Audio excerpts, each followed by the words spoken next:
The Operator Log, Episode 20. What we observe. What makes a market certain enough to build into. Certainty is not a feeling, it is a structural condition that can be measured before a single line of code is written. 4 episodes have built toward this one. Episode 17 established what disqualifies a market. Episode 18 gave the diagnostic metric in full. Episode 19 assembled both into the complete selection method, operational selection. This episode is the final gate, the test that determines whether a market that has passed selection is certain enough to commit engineering capital to. Certainty in business is not a psychological state. It is a structural observation. Most operators treat certainty as a feeling of confidence derived from market research or personal intuition. At Arco, we treat that approach as the primary source of avoidable failure. A market is certain enough to build into when the probability of demand failure is structurally low and the variability of outcomes is constrained by the existing architecture of the industry, not when the operator feels good about the opportunity. Market determinism is the assessment that a specific industry possesses high demand, stability, and low process variability, allowing for the predictable reconstruction of its value delivery loops as autonomous systems. We named this term in episode 19. This episode is its full treatment. This is the operator log. The traditional venture model is built on demand risk. It asks whether people will want a new thing. This question introduces variability that is difficult to manage and expensive to resolve. Every iteration, every product change, every repositioning is the cost of not knowing whether the market exists. If the answer is no, the business requires a structural recalculation, expensive in time, capital, and the technical debt that accumulates from building toward an uncertain target. Arco eliminates demand risk before a build decision is made. We do not look for markets that might exist. We look for markets that cannot stop existing. We choose markets where demand is so stable that it functions as a utility. Services that customers must purchase to remain compliant, operational, or competitive regardless of economic conditions, product cycles, or competitive dynamics. As established through operational selection in episode 19, the question is never whether customers will buy. The market already answered that question, typically 20 years ago, when the incumbents first started generating revenue from it. What remains after demand risk is eliminated is execution risk. Can we build a system that delivers the same value more efficiently than the incumbent? This is the distinction that governs the entire architecture of how Arco evaluates a market. Demand risk is external and uncontrollable. It depends on customer behavior, macroeconomic conditions, and market forces no operator can direct. Execution risk is internal and manageable. It depends on the quality of the architecture, and architecture is something an engineering team controls directly. The goal of market selection is to eliminate the former entirely so that all engineering effort concentrates on the latter. Execution risk is measurable before the first customer is acquired. The human-to-logic ratio, developed in full in episode 18, tells us how large the available arbitrage is. The architectural certainty standard established in episode 1 tells us when the system has achieved the stability required to operate without constant human intervention. Both are quantifiable in advance. That is the difference between a speculative build and a constructed one. And it is precisely why Arco does not build MVPs, a position we established in episode 4. The elimination of demand risk is what makes zero-refactor infrastructure possible from the first line of code. You cannot commit to permanent architecture in a market where the demand itself is still in question. You can commit to it in a market where the only open variable is whether your engineering is good enough. Arco identifies market determinism by looking for standardized friction. In many legacy industries, the friction is not incidental. It is structural. It exists in the same form, at the same volume across every incumbent in the market, because the workflow was designed for humans and has never been redesigned for logic. When the friction is standardized, it is predictable. When it is predictable, it is encodable. When it is encodable, it can be removed. The logistics sector provides a clear illustration. In a regional freight operation, the coordination surface, established in episode 19 as the sum of all human-to-human interactions required to move a shipment from origin to delivery, is largely identical across every player in the market. Status updates, carrier confirmations, exception handling, and invoice reconciliation all follow the same manual sequence regardless of which firm is operating. No individual firm has redesigned this sequence because the redesign requires dismantling the operational structure the firm was built around. The friction is the cost of the structure, not the cost of the service. What standardized friction signals is that the coordination tax is a structural constant rather than a firm-level variable.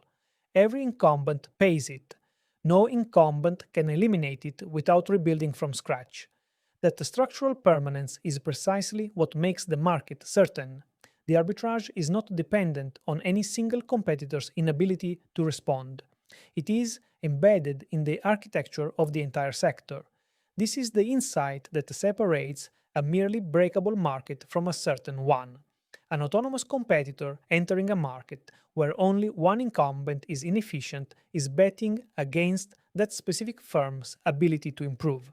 An autonomous competitor entering a market where every incumbent shares the same standardized friction is not betting against any individual firm at all. It simply needs to deliver the same output at a structurally lower cost. And that comparison holds regardless of which incumbent the customer was previously using. This is the precise connection to legacy liability, which we established in episode 6. Market determinism and legacy liability describe the same structural condition from two different positions. Market determinism is the condition observed from outside the market, the stability and predictability that make a sector suitable for autonomous reconstruction. Legacy liability is the same condition observed from inside the incumbent, the accumulated structural debt of human-centric coordination that makes the incumbent unable to reduce its own coordination tax without dismantling the organization. The more entrenched the legacy liability across the incumbent landscape, the more certain the market is for an autonomous competitor. A sector where every firm has been running on the same human-centric architecture for 20 years is a sector where the coordination surface is standardized, the administrative density is high and uniform, and the operational arbitrage has been compounding for 2 decades without anyone capturing it. The depth of the legacy liability is the measure of the certainty available. A market that has passed every test so far, proven demand, standardized friction, a uniform coordination tax across incumbents, can still fail the certainty threshold at its final gate, outcome variability. The deterministic outcome standard is the requirement that a market's success condition can be evaluated by logic rather than preference. ARCO avoids industries where the result of the work is subjective or depends on judgment that cannot be reduced to a rule. Markets where a client's assessment of success depends on aesthetic preference, creative intuition, or relational trust have non-deterministic outcomes at the terminal step of the revenue loop, and the entire loop fails the test regardless of how standardized the preceding steps appear, because the outcome is the step that matters most. A revenue loop with 99 deterministic steps and one subjective evaluation at the end is a revenue loop that requires a human at exactly the point that determines whether the transaction succeeded. ARCO looks for industries where the outcome is binary. The claim is processed or it is not. The cargo is delivered or it is not. The compliance filing is accurate or it is not. When the outcome is binary, the logic required to achieve it can be encoded as a deterministic loop and operated autonomously under the stewardship model, with the steward handling only the minority of exceptions that require genuine human judgment. The lower the outcome variability, the higher the proportion of the revenue loop that can be owned by the system rather than the operator. That structural shift from variable human cost to fixed compute cost is the foundation of operational arbitrage. The relationship between outcome variability and the human-to-logic ratio is direct. In a market with low outcome variability, the majority of the revenue loop is encodable, and the ratio can be driven toward the architectural target we established in episode 18. In a market with a high outcome variability, where subjective judgment appears frequently in the loop, the ratio has a structural floor that the architecture cannot breach, regardless of capability. This is precisely the condition that produces systemic resistance, which we examined in full in episode 17. The inefficiency is not accidental but required, and the market fails the certainty threshold despite appearing to meet the demand stability criteria.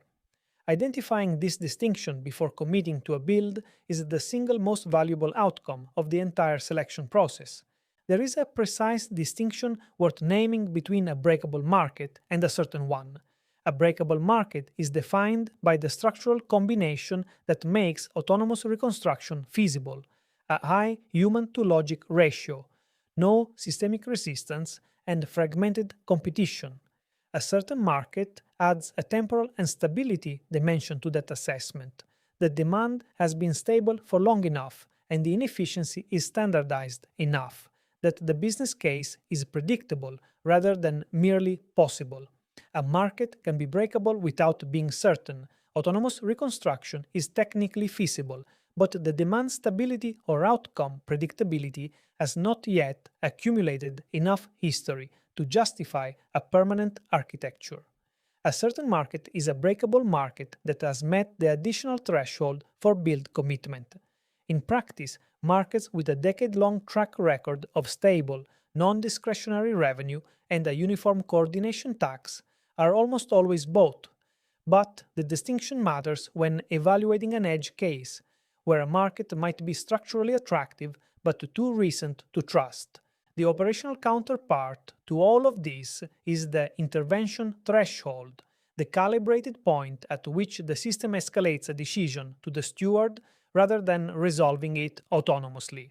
A market with low outcome variability produces a low intervention threshold naturally. Most of the revenue loop resolves without needing human judgment, and the exceptions that do require it are genuinely rare. A market with high outcome variability forces a high intervention threshold. Regardless of how well the architecture is designed, the system must escalate constantly because the outcome itself cannot be evaluated deterministically. Market determinism at the outcome level is what makes a low intervention threshold achievable in the first place. What is market determinism, and how does ARCO assess whether a market is certain enough to build into? Market determinism is ARCO's assessment that a specific industry possesses high demand, stability, and low process variability, making it suitable for autonomous reconstruction. It requires three observable signals simultaneously: demand stability, meaning non-discretionary revenue with a decade-long track record; delivery standardization, meaning the actual units of work are repetitive and predictable even when incumbents describe their service as bespoke; and structural inefficiency, meaning every incumbent in the sector carries the same coordination tax rather than an idiosyncratic one. A market meeting all three has eliminated demand risk, leaving only execution risk, which is measurable through the human-to-logic ratio and the architectural certainty standard. A final gate applies at the outcome level, the deterministic outcome. Standard requires that success can be evaluated by logic rather than subjective preference. A market with high outcome variability has systemic resistance, embedded at the evaluation point, and fails the certainty test regardless of its other qualifications. Here is the verdict on certainty. These 4 episodes form a complete selection framework. Episode 17 defined what disqualifies a market, systemic resistance in its 3 structural forms. Episode 18 defined the diagnostic, the human-to-logic ratio, and the 60% gross margin threshold that identifies structural vulnerability. Episode 19 defined the method, operational selection, and the 3 criteria applied before a build commitment is made. This episode defines the final gate, market determinism, the assessment that demand is stable, delivery is standardized, and inefficiency is structural, the conditions that make the selection certain rather than speculative. Certainty is not about confidence. It is about structure. We do not build because we feel good about a market. We build because we have identified a market where demand cannot stop existing, the coordination surface is large and deterministic, and the operational arbitrage is visible before the first customer is acquired. The 10-to-1 revenue to headcount advantage we target across the portfolio is not an aspiration. It is the arithmetical consequence of entering a certain market and removing its structural friction. The full written version of this argument is memo number 20, What Makes a Market Certain Enough to Build Into, on the blog at arcoventure.studio. Market determinism, deterministic outcome, and intervention threshold are all defined precisely in the Arco lexicon at arcoventure.studio/lexicon. Next week, operational arbitrage, where the money in AI businesses actually comes from and why it is a durable structural advantage rather than a temporary efficiency gain. Technology changes what is possible. Structure determines what is certain. This has been episode 20 of the Operator Log.